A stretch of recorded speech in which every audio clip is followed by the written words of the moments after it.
The Kep Campaign was an important campaign in northern Vietnam during the opening months of the Sino-French War. A force of just under 3,000 French troops under the command of General François de Négrier defeated a major Chinese invasion of the Red River Delta, launched by Pandingxian's Guangxi army in successive engagements at Lam, Kep and Chu. Background: during the spring of 1884, the Tonkin Expeditionary Corps, under the command of General Charles Théodore Millet, routed China's Guangxi army in the Bac-Ninh campaign and completed the French conquest of the Red River Delta by capturing Hung Hoa, Tai Nguyen and Tu Yen Quang. Hopes of an early peace with China were shattered on 23 June 1884, however, by the Bac-La ambush, in which a French column advancing to occupy Lang Son was attacked near Bac-La by a detachment of the Guangxi army. On 23 August 1884, following the breakdown of negotiations to resolve the crisis between France and China, Admiral Ame Acute Corbett destroyed China's Fujian fleet of the Battle of Fuzhou, inaugurating the 9-month Sino-French War. To avenge the defeat at Fuzhou, the Empress Dowager Cixi ordered the commanders of the Guangxi and Yunnan armies to advance into Tonkin, defeat the outnumbered French forces there, recapture Bac-Ninh and occupy Hanoi. General Millet, whose health was failing, resigned as General-in-Chief of the Tonkin Expeditionary Corps in early September 1884 and was replaced by General Louis Brière de Lisle, the senior of his two brigade commanders. Brière de Lisle's first task was to beat off a major Chinese invasion of the Red River Delta. In late September 1884, large detachments of the Guangxi army advanced from Lang Son and probed into the Luc Nam Valley, announcing their presence by ambushing two French gunboats of the Tonkin Flotilla, Hakin Massieu, on 2 October. Although French casualties during this ambush were relatively high, the attack deprived the Chinese of strategic surprise. Subsequent French reconnaissances identified three main Chinese concentrations. The Chinese right wing was deployed around the village of Kep on the Mandarin Road, the Chinese center was at Bao Loc, and the Chinese left wing was at Chu, in the upper valley of the Luc Nam River.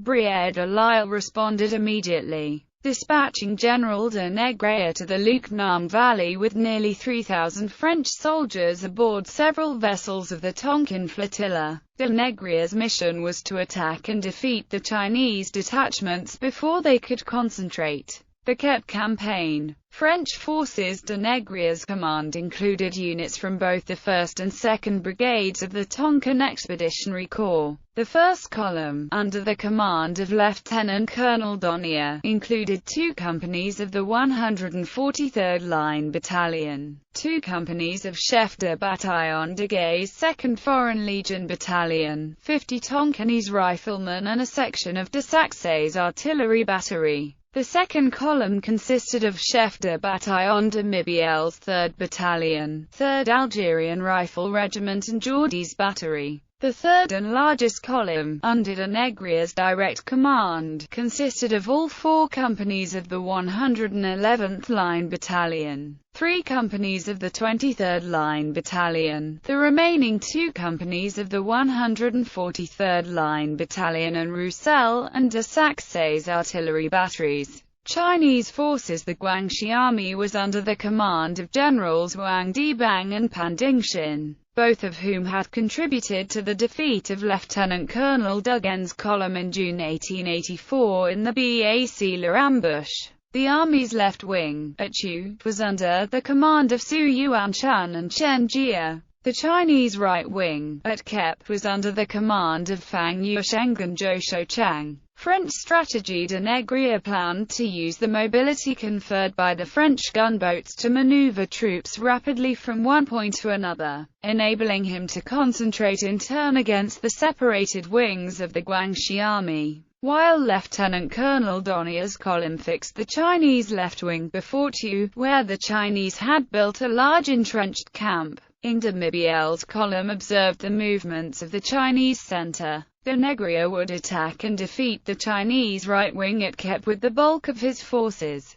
A victory at Kep would allow him to join Donier before Chu with the other two columns, and this concentration would force the Chinese left wing either to fight for Chu or to retreat. In essence, the French plan succeeded. However, not everything went according to plan. Donier successfully established a bridgehead at Lam on the 6th of October, close to the Guangxi Army's defences at Chu, and on the 8th of October de Negrier inflicted a bloody defeat on the Guangxi Army's right wing at Kep. On the 9th of October de Mibiel's column joined Donier in front of Chu. On the 10th of October de Negrier's column left Kep and marched back to Fulangtong, where a flotilla of gunboats was waiting to ferry the men up the Luknam River to join Donier and de Mibiel in front of Chu. To complete the French concentration for the final stage of the campaign, all Donier had to do at this point was to wait patiently until de Negrier's arrival. On the 10th of October, however, his column was drawn into a costly and premature two-day battle at Chu with the Guangxi Army's left wing. In the event, Donier won his battle, and on the 13th of October de Negrier joined him with the Kep column and began to scout the Guangxi Army's defences around Chu in preparation for an assault by the united French forces.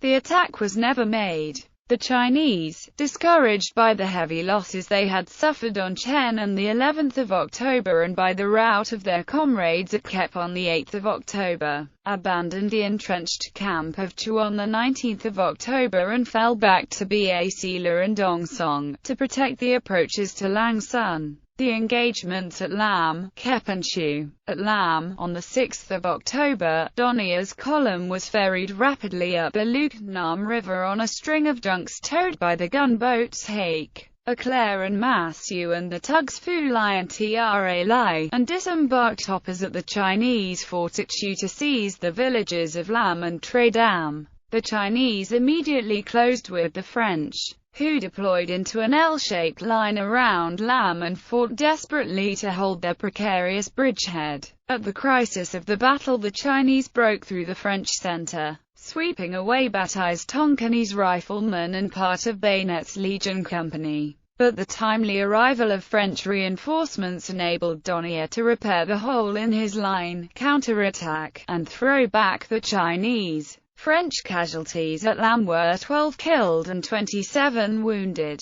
The Chinese left more than 100 corpses on the battlefield, and the French estimated their total losses at between 300 and 400 men. At Kep, on the 8th of October, de Negrier defeated the Guangxi Army's main body in a bloody engagement.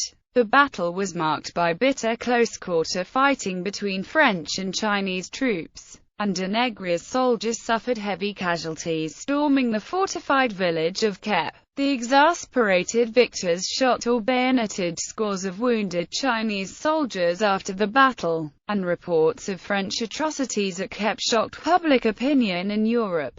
In fact, prisoners were rarely taken by either side during the Sino-French War, and the French were equally shocked by the Chinese habit of paying a bounty for severed French heads. French casualties at Kep were 32 killed and 61 wounded. Chinese casualties were far higher, perhaps 1,600 killed and around 2,000 wounded. At Chu, on the 10th of October, a morning outpost skirmish precipitated by an overzealous Foreign Legion officer, Captain Cuvelier, escalated into a full-scale afternoon battle in which Donier's bridgehead at Tre Dam was violently attacked by the Chinese. The French eventually drove off the Chinese attacks, though their rifle fire was less effective than usual. Much of the French ammunition, stored carelessly during the heat and humidity of the Vietnamese summer, had become too damp to fire, and one French unit suffered a misfire rate of 50%. Fortunately for the French, the Chinese never got close enough to take advantage of their vulnerability. On the night of the 10th of October, Donier ordered trenches to be dug to cover the approaches to Tre Dam. The Chinese resumed the battle on the morning of the 11th of October, massing their forces for an attack on Donier's right wing. The attack had no chance of success. The French and Algerians, sheltered in the trenches, had dried out their powder in the hot morning sun. Concentrated, aimed French volleys inflicted heavy casualties on the dense Chinese attack columns and eventually put them to flight. After the failure of this attack, the Chinese broke off the battle. Donier was content to hold his positions until de Négrier joined him with the Kep column. On the 13th of October, French casualties at Chu were 21 dead and 92 wounded. Chinese casualties were certainly considerably higher. Significance. In the wake of these French victories, the Chinese fell back to Ba-Sila and Dongsong, while de Négrier established important forward positions at Kep and Chu, which threatened the Guangxi Army's base at Langsun. In January 1885, the French concentrated 7,200 soldiers and 4,500 coolies at Chu, in preparation for a major campaign to take Langsun. The Kep Campaign was an essential preliminary to the February 1885 Langsun Campaign, in which the Tonkin Expeditionary Corps captured Langsun and drove the Guangxi Army out of Tonkin and back across the Chinese border.